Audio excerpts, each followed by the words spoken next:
중동호흡기 증후군 메르스의 주요 증상 가운데 하나가 바로 고열입니다. 그래서 열이 많이 나면 혹시 메르스 증상은 아닌지 걱정하시는 분들 많이 계실 텐데요. 네, 하지만 여름철에 유행하는 감기에 걸려도 고열이나 두통, 또 소화기 증상이 날 수 있습니다. 그래서 이 시간에는 전문가와 함께 여름철에 주의해야 할 열성 질환과 또 그 증상에 대해 자세히 알아보겠습니다. 고려대 안암병원 가정의학과 김양현 교수 전화로 연결됐습니다. 교수님 안녕하십니까? 네, 안녕하십니까. 네, 최근 메르스로 인해 몸에 심한 열이 나면 혹시 나 메르스 아닌가 그렇죠. 이렇게 걱정부터 하는 분들 많이 볼 수 있는데요. 몸에 고열이 나도 이게 메르스 증상 때문인지 여름철 감기인지 구분할 수 있는 방법은 없을까요, 교수님?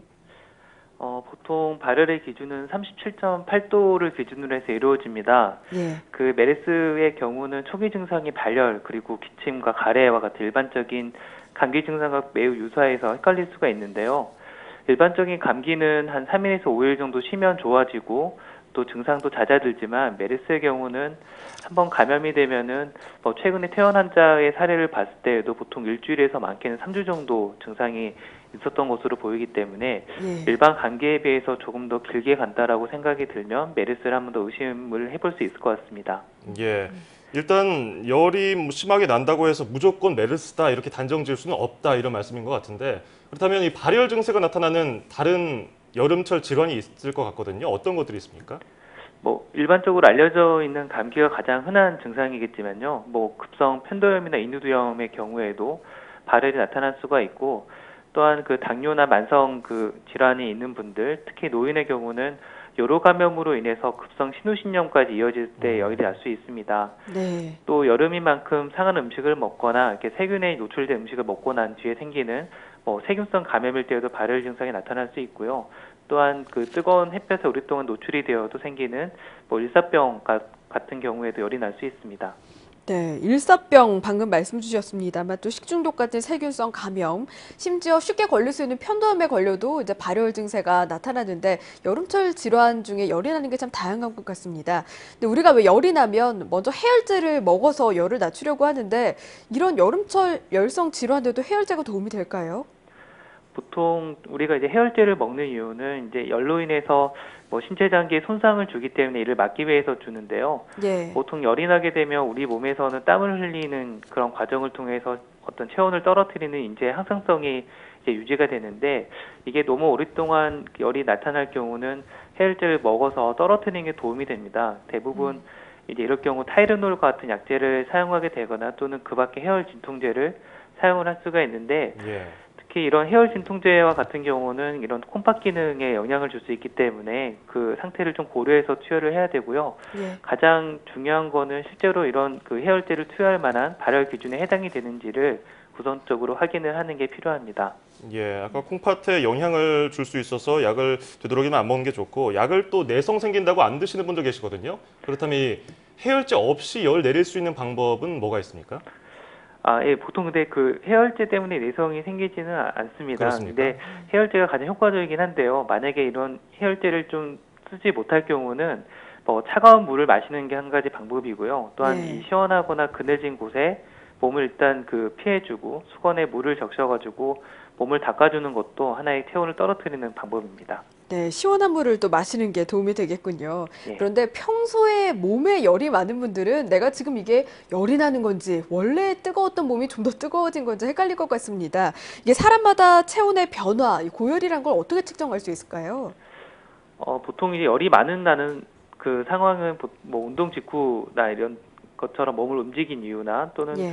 갑상선 항진증과 같은 경우도 열이 좀 대사가 항진되기 때문에 열이 날 수가 있고 또 비만일 경우도 굉장히 다른 마른 사람에 비해서 열이 많이 날 수 있습니다. 하지만 이제 열이 난다고 해서 다 발열이 있는 건 아니고 아까 말씀드린 것처럼 체온이 37.8도 이상일 때 열이 있다고 하고 예. 40도 이상일 때 고열이 있다라고 합니다. 근데 이제 소아에 비해서는 성인 그리고 성인에 비해서는 노인이 평균 체온이 낮기 때문에 이런 노인에서의 고열이 좀 더 인상적으로 의의가 있고요. 예. 특히 저희가 이제 체온을 잴 때는 구강이라든지 항문 또는 겨드랑이에 따라 좀 다를 수 있기 때문에 이러한 점은 고려하는 게 필요합니다.